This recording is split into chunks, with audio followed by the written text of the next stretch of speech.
Knows Best. Hi, friends, and welcome back to Brenna Knows Best. I'm your host, Brenna Berg. Hi, how are you guys? Happy Monday. Happy Monday. I hope you had the best week. We'll get into the stories.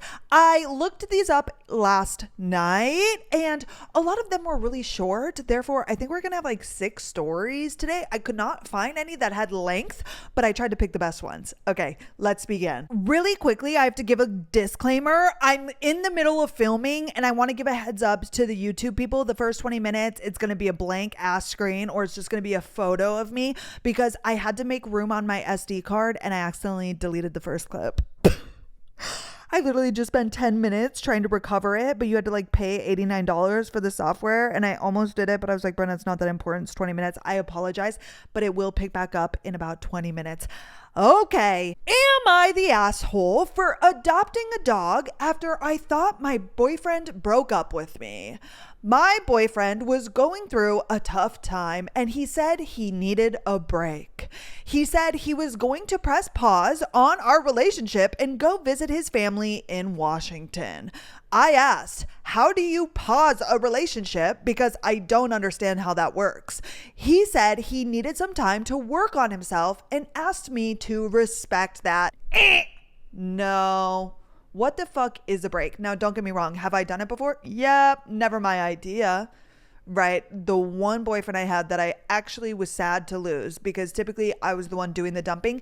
Well, it was kind of like a weird situation. But one time when we were in the, depths of the breakup the idea of a break got imposed and it's like, what the fuck is this? You don't just take a break.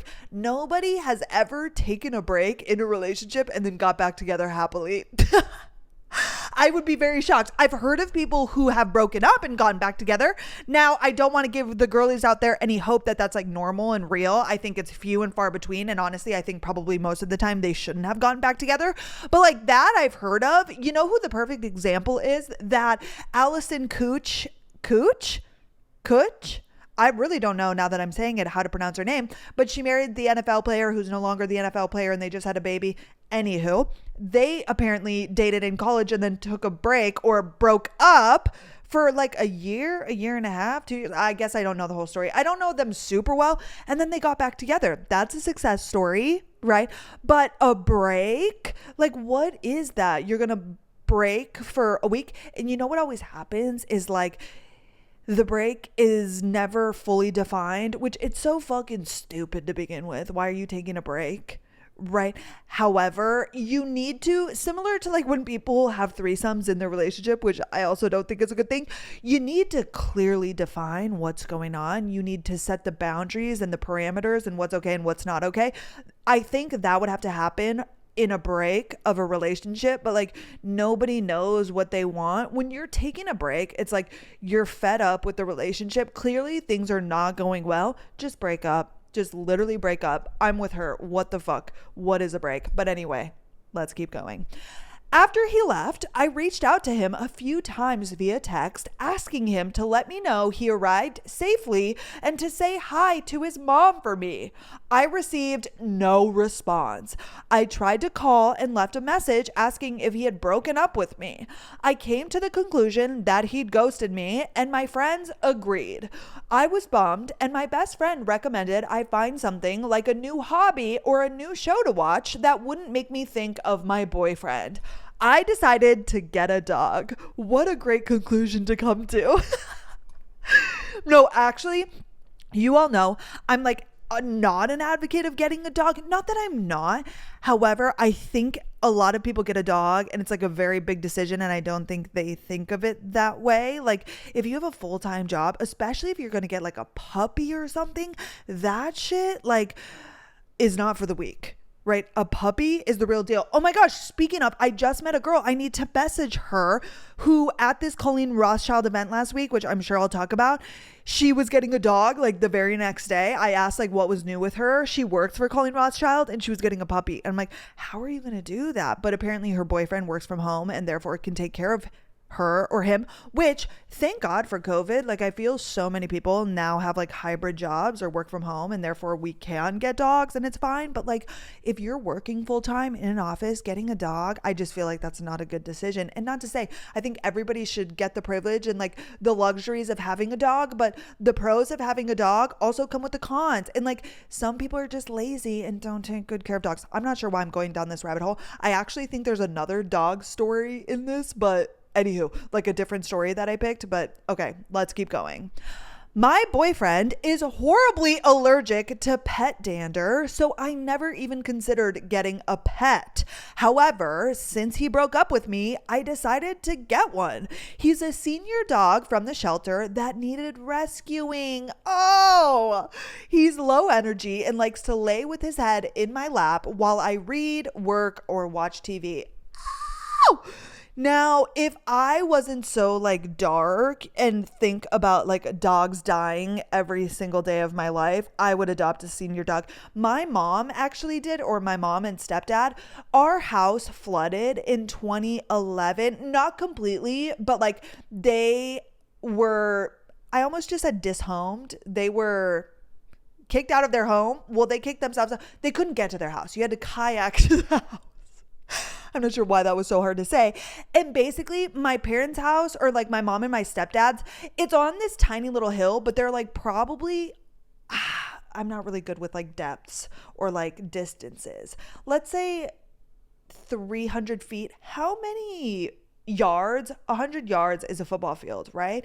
They're probably like a football field. No, that's not right. Maybe 2 football fields away from the river. Like there's the river and then there's like 2 houses and then ours, but they're pretty big lots.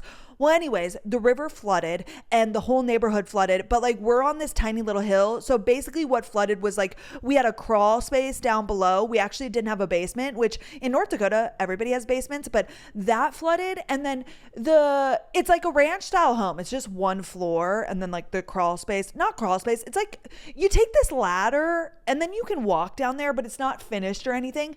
But the top, like the regular part of the home is just one floor. However, we have like 2 living rooms. We had like a living room and a family room, if that makes sense.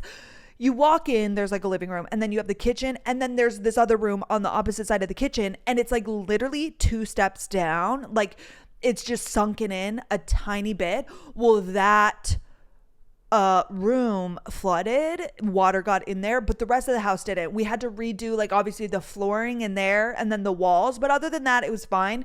And obviously the crawl space, like there's a lot of shit that we had to do. Well, I say I was literally like 15 at the time. I wasn't doing shit, right? But when what's the word I'm looking for? Displaced from their home. Is that what you would say? Wait, let's Google that to make sure that I'm not again saying things incorrectly, even though I always say things incorrectly. Okay, displaced, define. Take over the place, position, or role of. Cause to move from its proper or usual place. My mom and stepdad were displaced from their home. They moved in with their friend Pam, and Pam ended up, she moved into like an apartment, but while my mom was staying there, she had this dog, and it was like a big Australian Shepherd, border collie-esque dog. I'm not really sure. It probably was a mutt of some sort, but it was like really long haired. It had that long snout. It looked like a border collie, I would say, but it was pretty big. Levi was his name. He was like, I think maybe 8 at the time. Well, when my parents moved back into their house, I say parents very loosely. My stepdad was not my parent. However, when they moved back into their home after the flood was done, the water went down, we fixed the house, so on and so forth. That was like the exact same time that Pam was moving into an apartment and she couldn't take her dog, and therefore my mom adopted Levi, and we had Levi for like a few years. So it's really sad, but he was like the best dog ever. Just like she's saying, he was like older, he was a border collie, like he just wanted to snuggle and walk around. Mems. Anywho, I apologize. Let's keep going. After 6 weeks away, my boyfriend texted me that he was back and coming over tomorrow, which was yesterday, so we could talk. I was shocked and texted him back asking what he was talking about. He said he was back and ready to unpause our relationship. I'm sorry. This is what I'm saying. You needed to have guidelines, because what the fuck do you mean you're unpausing the relationship? You didn't answer her texts or calls. Anyways, I was about to rant, but I think we're going to go into that later. Let's keep going. I texted back asking what relationship. He didn't answer.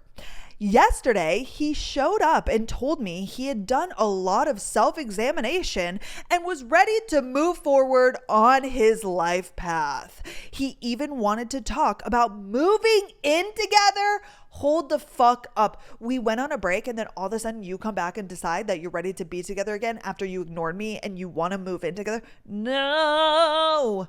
No.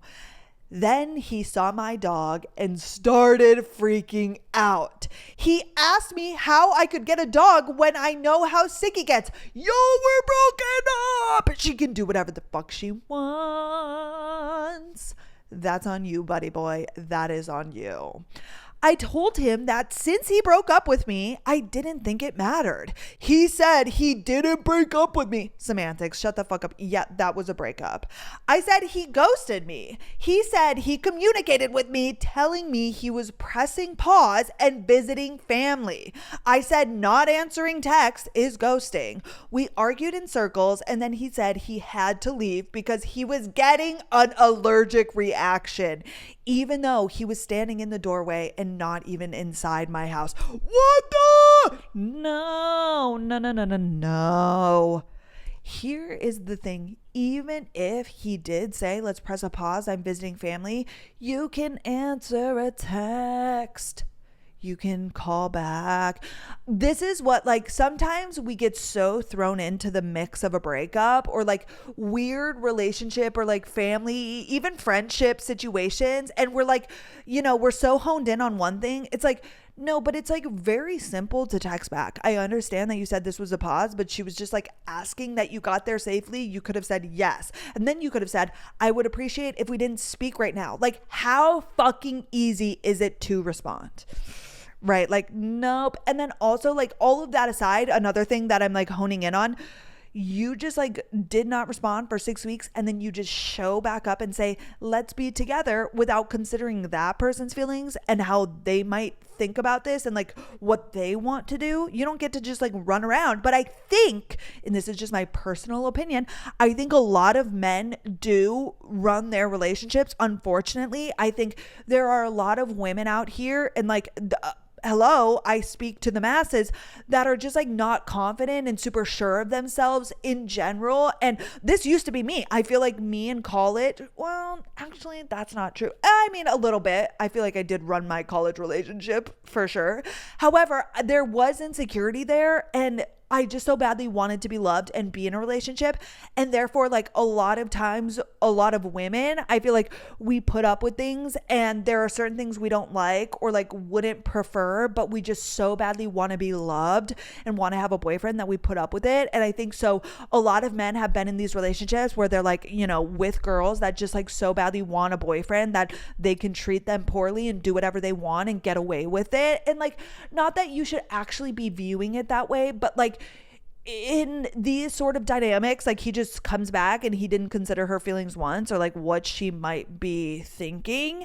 He's like, let's just get back together, because I'm sure in the past he's been with maybe a girl who like would just, okay. And I think a lot of us would. I think this happened to me. Hello, the relationship I was just talking about, the guy that I really liked, we're breaking up essentially. We went on said break. We got back together. Like, it was like a week and a half long break. And then we tried to like do the relationship thing again after we just had taken this weird break. And I'm like, what the fuck? Right? And I was like, I can't do this. Like, this isn't normal. Why are we dating again? We were just together for a year. We break up. We break up literally like 30 days later. He comes back around. And of course, like, I'm like this desperate bitch who like didn't want to break up. I go back. Okay. We hang out for a while. And then he like, I noticed, and in our relationship, it was so good. Like, the relationship itself was amazing. He just had like mental health issues. Well, when we got back together after this like 30 days, or we're like dating again, I would notice like a Snapchat. He didn't even have Snapchat when we were together. And no, he wasn't hiding it. Like he literally deleted it. He didn't use it because like I didn't use it. And it's like we were 20, however years old at the time. He had re-downloaded it because that's what you do. And I remember I didn't have Snapchat. This was before this relationship. I deleted it in college and then I moved to Dallas and I got on the dating apps in like 2019 and it just felt like everybody like Snapchatted. That's how you dated. I remember I downloaded it for a little bit just to like date because it seemed like that's what everybody was doing. And I was like, fuck this. Like I hate it. And I deleted it. Well, I'm guessing during our breakup and like obviously that guy that I dated had mental health issues, but he's so badly like wanted, like he needed that ego and that validation. Therefore, I'm guessing he downloaded Snapchat. Well, after this like 30 days of us like being broken up and then he reached out and I was like so excited and we got back together. Well, I would see like Snapchat notifications from girls and like obviously that was the only reason he got it, and like a Tinder notification, and like he wasn't wrong to do that. Like we were broken up and we were very much just like doing this thing again. But like after a few days, I'm like either we're together or we're not. Like I'm not coming back around. You know me, you know this relationship. Like what the fuck are you doing? And then I said bye. But like that's what I mean. It's like, oh, it's so infuriating. But like we do this like when we're so in love and we just so badly want it to work. It's like we'll put up with things. I couldn't. Like I tell Carter, oh my gosh, I have so much tea and gossip that you'll have heard. Oh, well, I'll talk about this on Friday, maybe. Basically, Carter got some tea about like people he knows, a partner that was having an affair with an associate at a law firm, right? Some girl, whatever. This was like old news. Him and his wife are still together. And like every time me and Carter talk about cheating, infidelity, I'm like, I could not live after that. Like I would never be okay. And therefore for that reason alone, it would have to be done. Like I could never, because I would be so unwell within my own body. And then also I know these people that we're talking about. I met him and his wife at like an event and I'm like, oh my gosh, I didn't know at the time of this situation, but if I ever see them again, all I'm going to be thinking about of that woman is like, or woman, sorry, like, and it's such a shame because she did nothing wrong. But the thing that I'm thinking is like, why are you fucking still with this loser? Like he literally cheated on you. And like, I get it. You have kids and it's so much deeper than that. But it's like, and so in that like reverse, if that were me, like my ego in specific, if I had been cheated on, like I would not be able to live. If I was like getting whisked around by Carter and he had like cheated on me and like people knew, fuck that. Like, I literally would not, like I could not, my ego, I would be so sick inside, it would have to be done. So Carter knows, which like obviously he's like the most loyal, faithful man on the planet, but I'm like, just know like if there's even a sliver of that, I like will not be able to do it because I would be so sick in the head. And that's also like to a lesser degree how I feel about like a break and a breakup and like getting back together, because this happened with this guy that I'm telling you about. Like after that, it just felt like he could just do that again at any moment. It's like, oh, but like when's he gonna need another break? Like once there's like a crack in the armor or like a crack in the relationship, it's just like, oh, and you just don't feel good. That's like one thing about me and Carter is like we have literally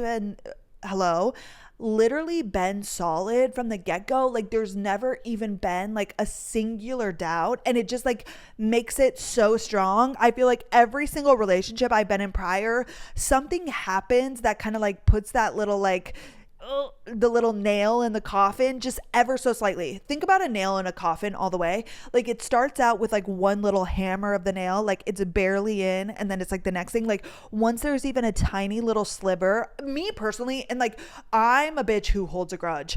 I don't let go of shit. And Carter actually, he lets go of things immediately. Like somebody says something, somebody does something, like it rolls off his back. I'm not that way. Therefore in a relationship, like something happens, like, and not that I like re-harp on it, but if it's something big, it's like, I'm never going to let that go. Oh, we broke up once before. Like you just decided that you couldn't do it right then. Like that's always going to put doubts in my head. Therefore, like that's never going to work. You know what I mean? Anyways, how did we get here? Okay, let me finish. I think there's only one more paragraph.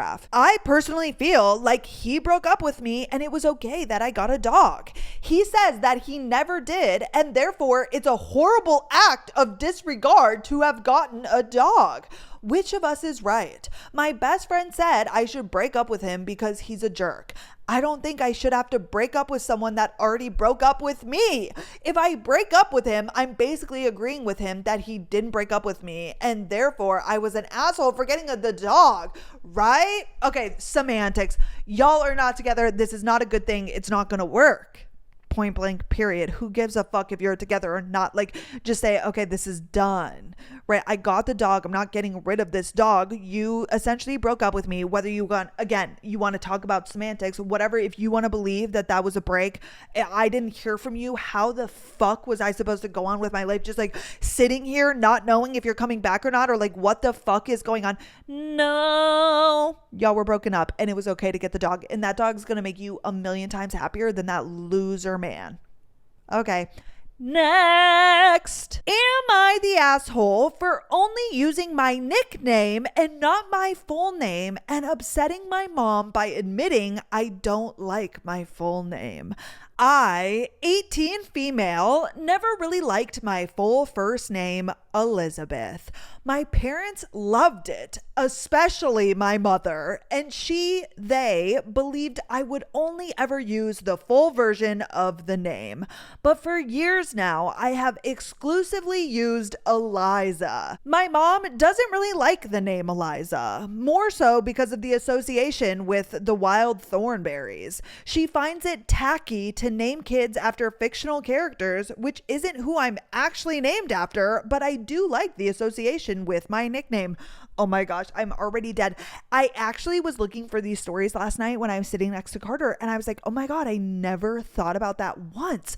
I've never thought about the people who, like, your parents name you one thing, but then, like, let's say you just use a different name, which Elizabeth and Eliza, yeah, I mean, there are so many different variations. Or like if parents name the kid, I quite literally have never thought about this. Like if I name my kid something, what if they start going by something else? Again, you all know me. I'm not going to give a shit, but I almost do. This is like a certain instance where I can kind of understand, like, yeah, you name your kid something because that's what you want their name to be, and then they go by something else. I mean, it's their life. Like, why do you deeply give a fuck about what your child wants to be called? Like, if they want to be called something, so what? I literally knew somebody back in the day whose name was like Charles, and they went by like Adam, like something totally different, and it wasn't even the middle name. And it's like, I wonder if their mother is like upset by that, which, like, who gives a shit? I mean, like, who really cares? But I never once thought about like what a parent might think about them going by something different. Anywho, for years, my mom has cringed when people call me Eliza or I introduce myself as Liza. When I was 6 or 7, she corrected me for about a year and told me I had a beautiful name and that I should be proud to introduce myself with it. But when she realized that I wasn't giving up Eliza, she stopped. She still grumbles about it often. Oh my gosh, of course she has the type of mother that would get upset by this. Damn! Ever since my birthday, my mom has acted extra weird about it and has asked me more often why I don't go by Elizabeth or why I'm not outgrowing my childish nickname. It all kind of exploded the other night. My mom told me I have such a gorgeous name and most kids would kill for such a normal name these days. And she pointed out all the names she found weird among my peers. Oh my gosh, Mom, shut the fuck up, and who cares? Who actually cares? I was like kind of siding with her for a second, but it's like, why? But again, on like, I don't know what it's like to name a child, but like, yeah, you gave your child this name and you imagine, I'm sure when you pick that name, that that's what they're gonna go by, and she's not. But it's like, why? Like, let your daughter live. Like, if I name my daughter Elizabeth and she wants to go by Eliza, amazing. I'm gonna fucking call her Eliza, right? Do you think my parents are pissed that I tell every coffee barista that my name is Brenda? Nope. I don't think they care, which it's not like I go by Brenda, but like, oh yeah, that's hard. Why does she care so much? And also to just start talking shit about other people with names. And like, that's your opinion. Like, some people would want a cool name or like a different, unique name. Like, I get it. Apparently your mom thinks Elizabeth is like the most amazing name. We all just have like different ideas. My name is Brenna. Like, that is a not super uncommon name, but not a common name. And I will say that at times it is annoying that like people, when they read Brenna, say Brianna. Like sometimes I do wish, I'm like, why the fuck? Not that it like deeply matters, but there has never been an instance really in my life where people have like gotten Brenna. Like more times than not, I've had to correct people or like re-say it. Like even when I tell somebody I say Brenna, they go Brenna or they go Britta or they go something and I have to correct them. Like I wonder what it's like to just have a name like Sam. You know, it's never mistaken. Nobody like reads it incorrectly. Everybody knows how to spell it and pronounce it. You know, it's like these weird little things, but like that's just life and who really gives a shit. She told me it kills her when I never use it and she can't understand why. It was so obviously driving her crazy. She even admitted she backed off, hoping I'd come around, but I was still using Eliza day in and day out.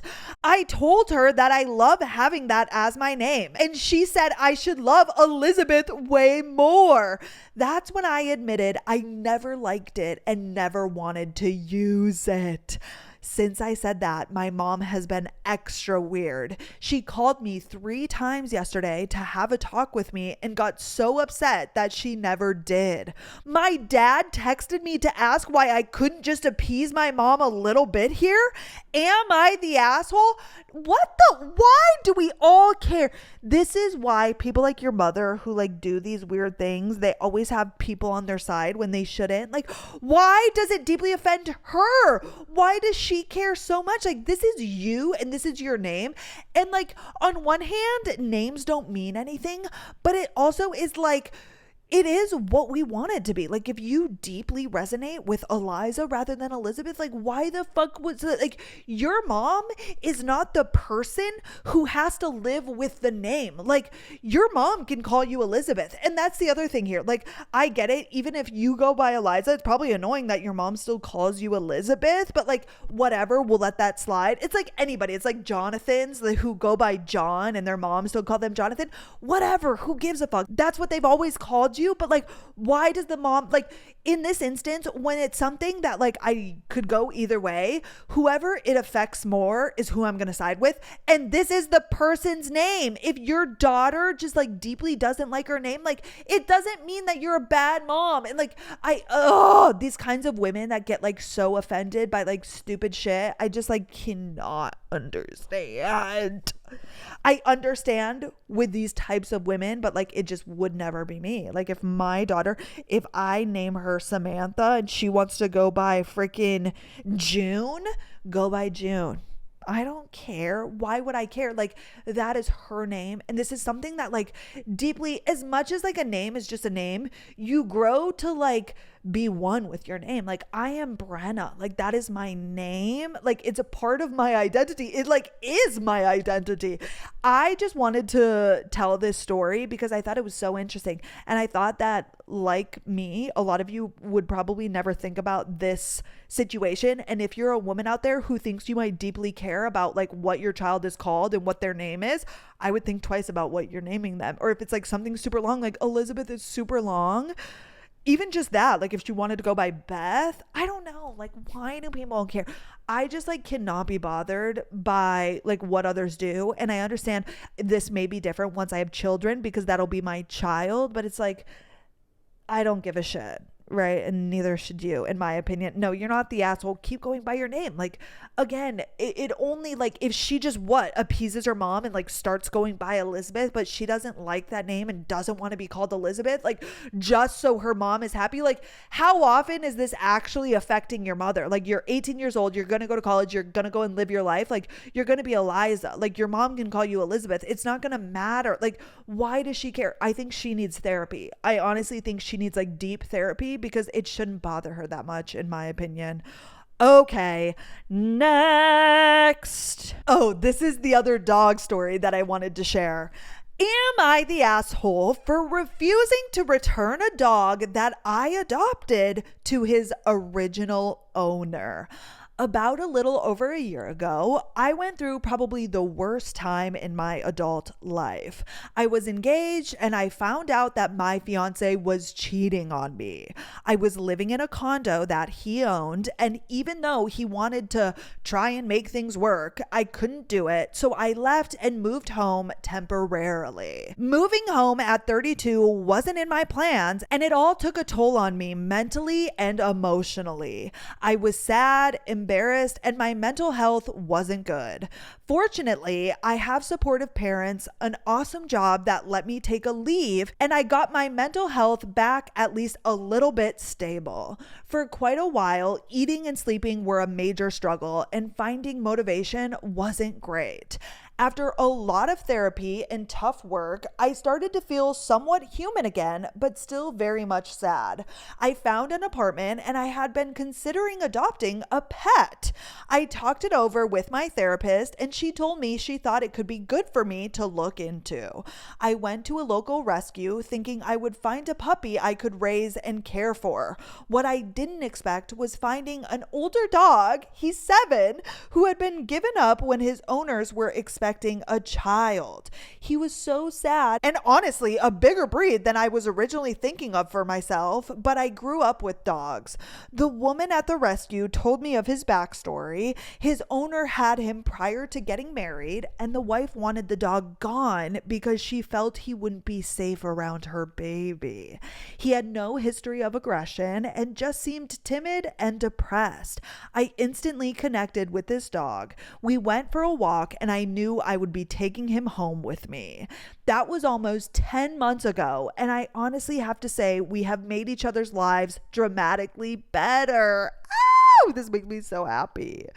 I cook for him. We watch movies. He is an amazing motivation for me to get out and walk every day. I have human friends, of course, but this dog is my bestie, and I can't imagine not having him. This brings us to the issue at hand. Apparently, the people who surrendered him realized that the wife forcing the dog out is now a mistake. They have contacted the rescue, who in turn have contacted me. I was absolutely floored that they would even ask me if I was willing to speak with his ex-family. Apparently, there is something where I guess pregnant women become fearful or whatever with animals. The husband never wanted to give the dog up, but it was an ultimatum the wife gave. I told them there was no way I'd be willing to traumatize my dog or give him back to people who just tossed him away. I feel the fact they are even asking this upset me because animals aren't just something you toss away or whatever and then get to change your mind. I asked them not to contact me again and blocked the rescue on social media because I was afraid his old owner would find me there. I can't even imagine being pressured to give up your dog after you've had him for years, but I feel like that isn't my problem. Losing him would be horrible for both of us. I feel like we found each other for a reason. Am I being selfish or am I in the right here? You are in the right. And this is actually something that's happening on TikTok that I've been seeing a lot of, like this discourse that I've never heard of, women who get pregnant and then all of a sudden like hate their dogs or like don't want the dog around, whether it's overstimulated or like they do fear for the baby. Like I'm sure it's like sometimes just like a motherly response, like similar to like postpartum depression or like things that just kind of happen. Like, you know, our bodies get so fucked up having a child, and I mean that so nicely.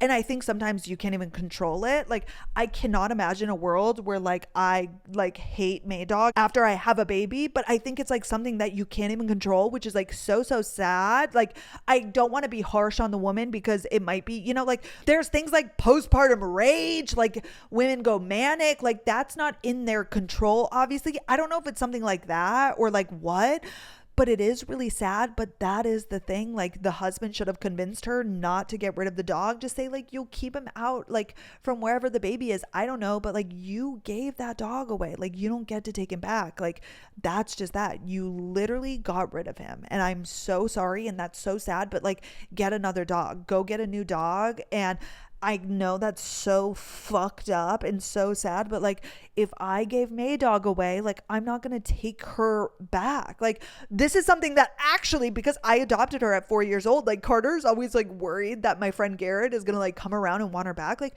no, and he would never do that. And like that's just, you gave her away. Like go get a new dog. Like that. I'm sorry. It is like what she said. It's not something you could just throw away and then get back. Like now this girl has a bond with this dog. Nope. And I don't think it'd be good for the dog either. And like how fucking cruel.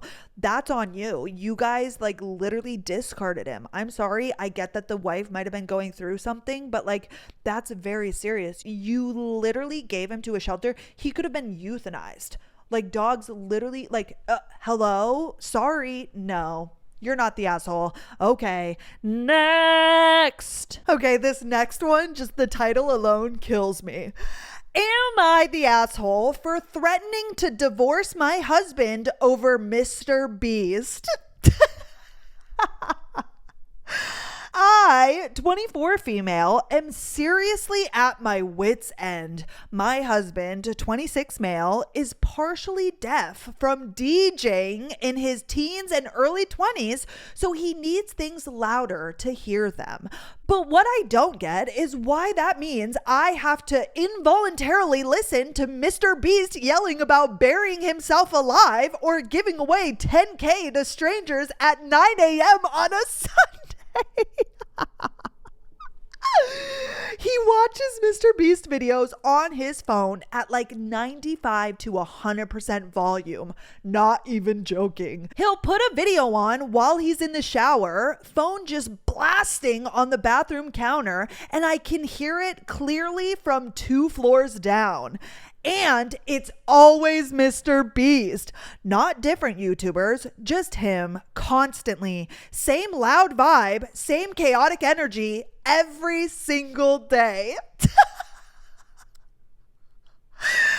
Oh my gosh. See, you guys know I'm a Mr. Beast stan, but I can only imagine. Well, I actually live this. Carter is like a podcast person. He listens to Tim Dillon. He has like these few that he listens to, and he'll put them on when he's in the shower. And it's not like so loud, but I'm a person who loves silence. Like, for example, this morning I dropped him off at work, and actually there was no music playing, but even just like the air conditioning blasting, like that noise, like the second he gets out of the car, I turn it off. Like, even if I'm hot, like I just get overstimulated. Like I just sometimes hate noises. And every once in a while, like when the podcast is going, I'm like, oh, or like he'll try and talk to me while it's going, and I'm like, I have to pause this. Like I cannot take it. So I can literally only imagine Mr. Beast screaming. I'm absolutely dead. That's hilarious. I've asked him to wear headphones, and he says he doesn't like them. I suggested subtitles, but he says he doesn't want to read while relaxing.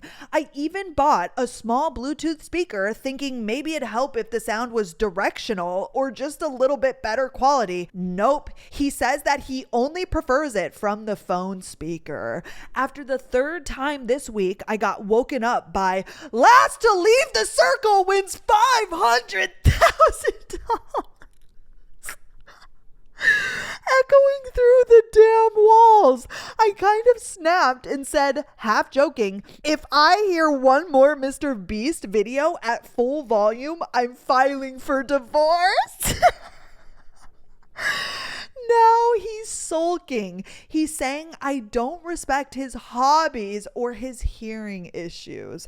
But honestly, it's not just the volume, it's the content. I think it's childish. He's almost 30. Why is a grown man obsessed with videos made for 14-year-olds with 0 attention span? I love him, but I just want peace and quiet in my own damn home. I'm tired of feeling like I live inside a YouTube thumbnail. This is literally the funniest shit I've ever seen. If you don't know Mr. Beast, and like I honestly am kind of taking offense to what she just said, and she's not wrong. Like Mr. Beast videos, it's definitely like his But here's the thing, his videos get like 30 million views, but like at least half of them are children. I get that. And he is very big, but like that's why he does well. It's very like not clickbaity, like he's doing what he says, but like very theatrical and yelling. Like you guys know, I watched the Beast Games. It was amazing. Like it's always something crazy. And I don't love all of the videos, but there are some that are like really interesting and entertaining. But I literally can imagine that every single day of your life, that would be annoying as fuck. In and of itself, like even if it wasn't Mr. Beast, but the fact that it is Mr. Beast, and if you can't like even slowly, but I feel like she probably hates it, or like hates Mr. Beast only because like if you weren't constantly hearing it at full blast because your deaf husband like can't hear from DJing in his early 20s, like this would all be a little bit triggering. Oh my gosh, I'm literally dead. I am literally dead. No, do I think it's like divorce worthy? But I do kind of also understand like that would be really fucking annoying. Oh, but like I feel he needs to compromise a little bit. Like you're the one subjected to this, like the fact that he won't wear headphones or do subtitles or anything, like he has to listen to it this way. Like please, like you're the one subjecting yourself to your wife. Like be a little bit like kind, like listen to her. Like if Carter was fed up with something that I was doing that like clearly affected him, like it's not like it's something like he's reading a book and like you're asking him to read a different book because you don't like the contents or something, like that has nothing to do with you. You know what I'm saying? Like this is something that actually affects your life because you can hear it everywhere you go. I feel like it's not very kind of him to like not compromise a little bit. Like surely he could understand why that would be super agitating or like annoying for you. You know what I mean? Like he needs to figure something out. I feel so bad that this is that girl's life. I literally saw the title of that Reddit thread and I was crying. Oh my gosh. Yeah, I think you got to find a middle ground. I think you need to really express to him like how agitating it is, and that like he can watch them and do whatever, but like can we maybe not have it on full blast? Like can we try the headphones? Can we please try the subtitles? Or can we just like turn it down a notch? I don't know. Surely there's something he could do a little bit to make it better for you. Okay, next. Oh, I wanted to bring this one up because I feel like this is a hot topic. Am I the asshole for refusing to chip in for alcohol at a surprise party? One of my friends is organizing a surprise party for another friend at his own place. He invited me and my girlfriend, and neither of us drink alcohol. In the WhatsApp group, he specified this as part of the rules. Everyone is going to split the costs equally, so even people who don't drink, please don't annoy me as I don't want to be bothered with any calculations. As part of the group, pretty much me and my girlfriend are the only ones that don't drink.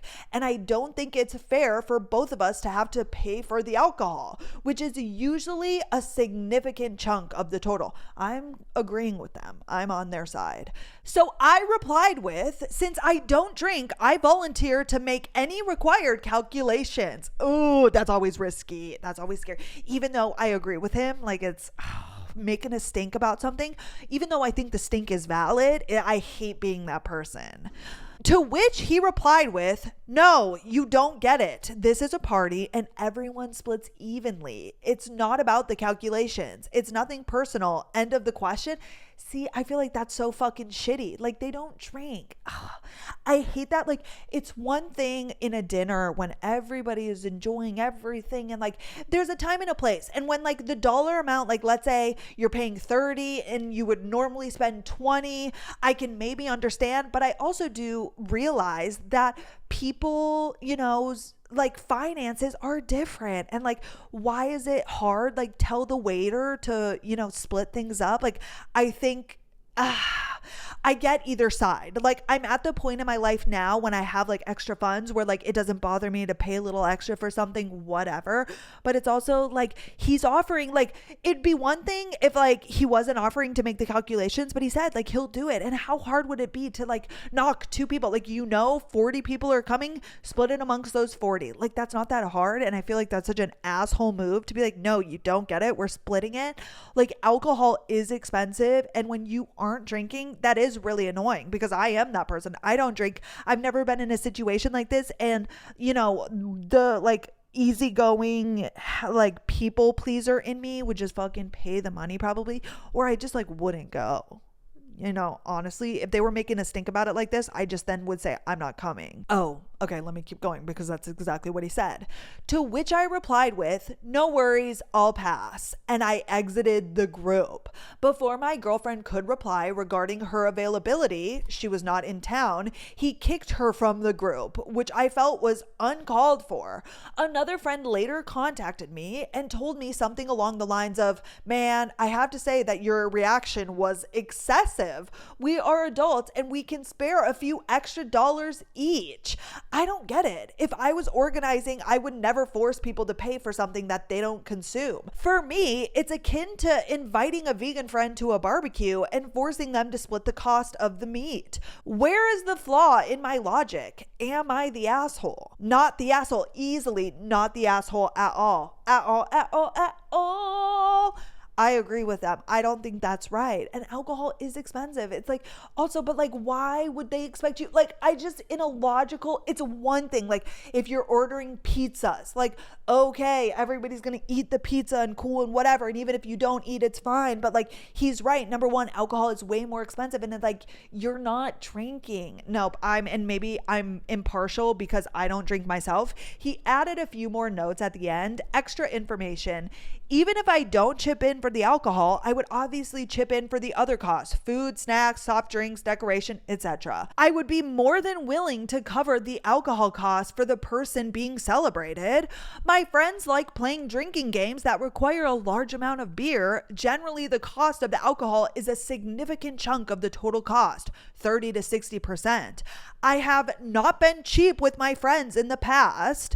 My girlfriend is a student with zero income. I wouldn't mind much paying a bit extra as I'm doing well financially, but it doesn't sit right with me that she would have to do the same, even more so because she usually drinks and eats very little. I left the WhatsApp group that was only dedicated to this party, not our friend group WhatsApp. And lastly, as I care about the birthday person, I've contacted the party planner in private, telling him I want to contribute to their gift or food and drink quota if that's meant as the gift. The friend confirmed that there will be a separate chip in for a gift to the birthday person, and I will participate in that despite not going to the party. See, I feel like he's like a kind person and like he just doesn't want to pay for alcohol that he's not going to drink. Not the asshole, not the asshole, not the asshole. That's all I'm going to say on that. Okay, next. This will be the last story. Am I the asshole for ending a decade-long friendship after my friend announced her 5th pregnancy? The titles kill me because like if you don't have the backstory, it like seems so crazy, like what, your friend is having her 5th baby and then that's why you're not friends. Obviously there's more to the story, but that's a crazy sentence. Okay, my 44 female friend, 30 female, and I haven't spoken since New Year's of this year. It's currently June as of this writing. I'm hoping to keep the backstory short, but a lot of it is relevant. We met in 2016 when I was going through a brutally emotionally abusive breakup. Her then husband was the son of my ex's best friend. Wait, let me get this right. Her husband. So her friend is 30 and she's 44. So she's 14 years older than said friend. Wait, her husband was the son of my ex's best friend. Okay, interesting. That's such a weird dynamic, but okay. She was there when the huge fallout happened and we quickly bonded despite our age gap. She was sweet and thoughtful, always calling to check in on me. I fell into a very deep depression after this breakup.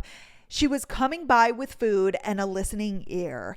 At the time, her daughter was 3 and she was pregnant with her second child from her marriage. I was there for the birth of their son.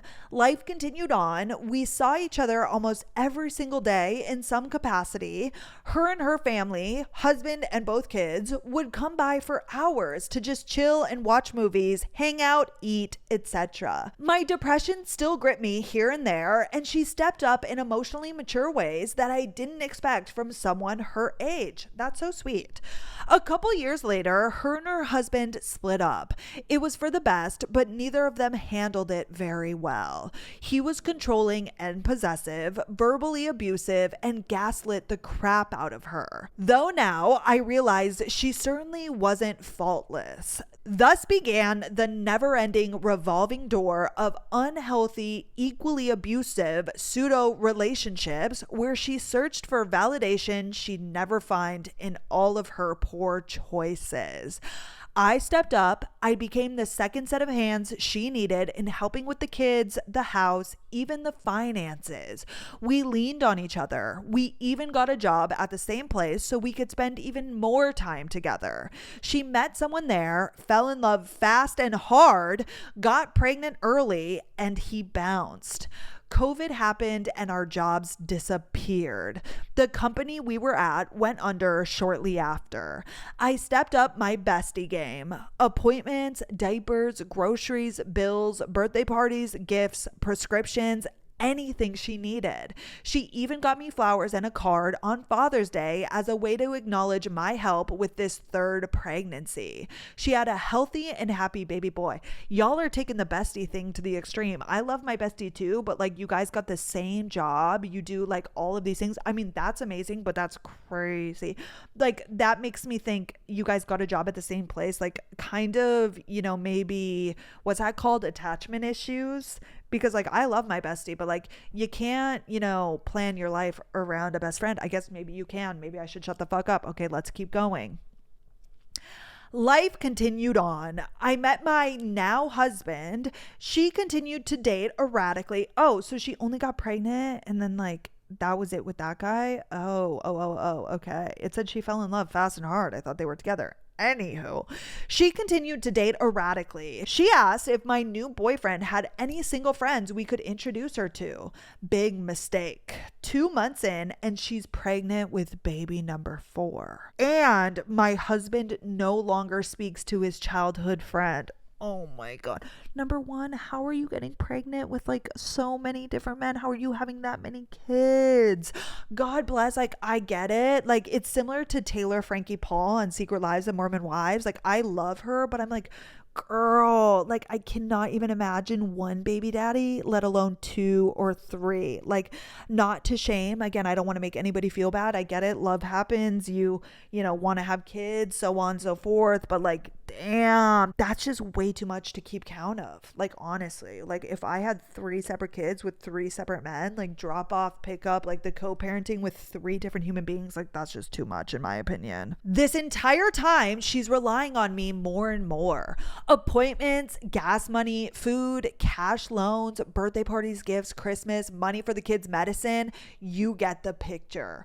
I was loaning her money about 4 times a month, anywhere from $50 to $300 at a time. She always paid me back, but she always needed more just a week later. We both borrowed. I also borrowed from the bestie bank when I needed a few bucks to cover a bill till the next payday, though I never borrowed quite as frequently as she did. See, this is like a toxic, weird situation. You're borrowing money from your friends and like, girl, you have like 4 kids. Are you not getting like child support? Like, this is exactly what I'm saying. Like, I don't want to shame people again for having children and baby daddies and like all of that, but it's like, oh my gosh, you don't even have enough money and like you keep getting pregnant. Like, that to me is just so immature and so irresponsible. And I don't think that's like a controversial thing to say. Now, at this point, things were more stable in my life. Emotionally and financially, my boyfriend and I were comfortable. So I always justified these loans and all the help I provided because I couldn't possibly understand how stressful it would be to be a single mom to 3 kids with 1 on the way.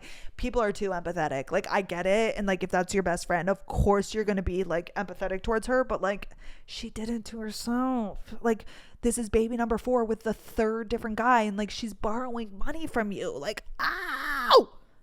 Okay. I know I skipped a lot of stuff, but at this point, we're 6 years into the friendship. At this point, she brings up the idea of having her tubes tied after baby number 4 shows up. And I told her I thought that was a fantastic idea. Yeah, I would be saying the same thing.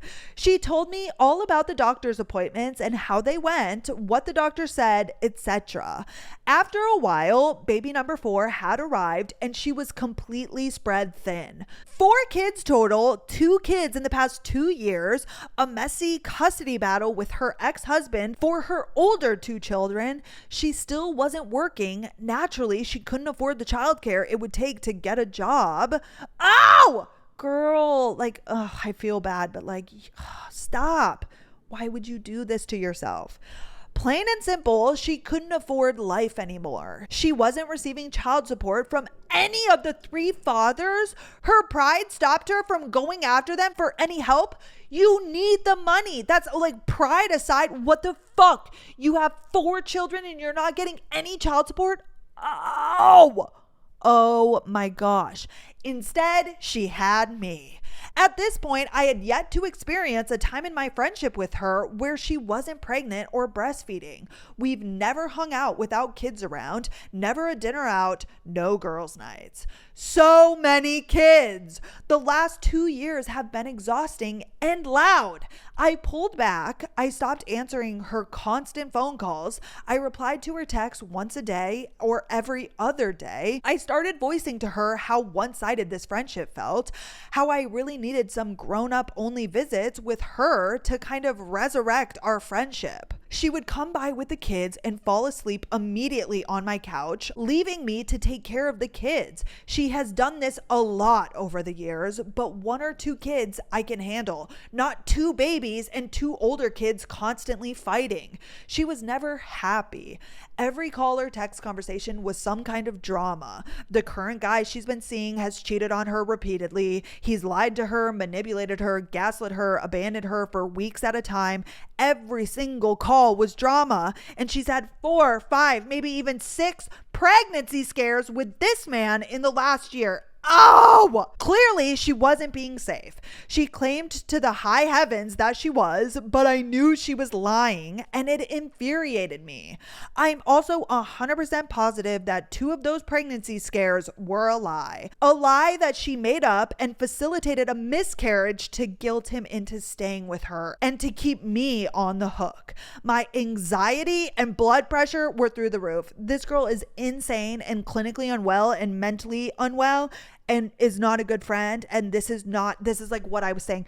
You got the job together. I'm not blaming her, but with somebody like this, when you get the job together and you do all the things and you help and you loan money, she slowly got more reliant on you. Oh my gosh, I would literally die. Or I would kill the friend. She still hadn't gotten the procedure to prevent more pregnancies, and I started to notice the inconsistencies in a lot of her stories about doctor's appointments and whatnot. She was always lying to me. I called her out on it, and she'd gaslight me, saying I must have misunderstood.